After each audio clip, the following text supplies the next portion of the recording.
According to the largest study of risk factors for death in human history, a poor diet causes more death than anything.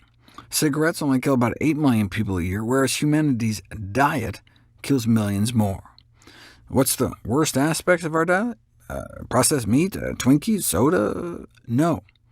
The 5 deadliest things about our diet are inadequate fruit intake, not enough fruit, not enough whole grains, not enough vegetables, too much salt, and not enough nuts and seeds.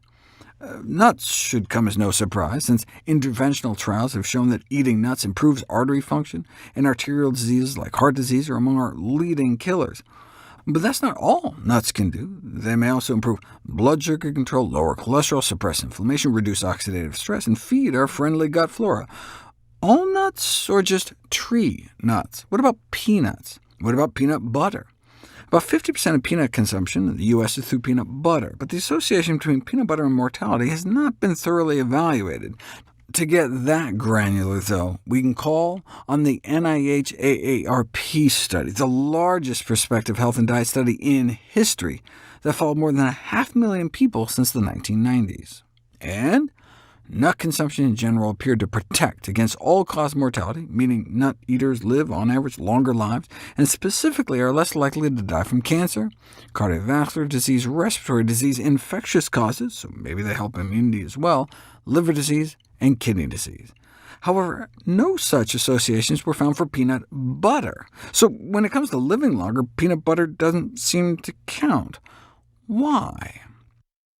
Well, we know peanut butter consumers tend to eat more meat, smoke cigarettes, and were less likely to exercise, but the researchers controlled for all that— red meat, white meat, tobacco use, exercise, and vegetables, fruits, and whole grains, so it's not like the peanut butter eaters were just eating more white bread sandwiches or something. The researchers didn't control for sugar, though, so it's possible they could have been eating more sugary jelly. It could also be the processing that goes into making peanut butter, the added trans fat, oil, salt, and sugar. But regular nuts are also often eaten with added oil, sugar, and salt.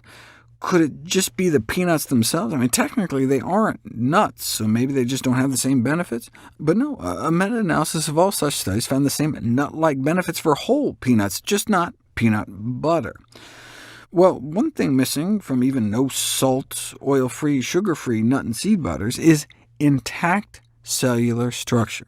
No matter how well we chew whole or chopped nuts, some of the nutrients remain trapped in tiny particles that deliver a bounty of prebiotic goodness to our friendly flora.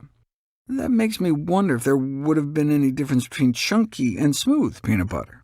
In the meanwhile, there is compelling evidence to recommend the use of nuts, preferably raw nuts over salted or toasted, and whole or chopped nuts rather than nut butters at least 3 times a week in order to maximize our chances of living longer and healthier lives.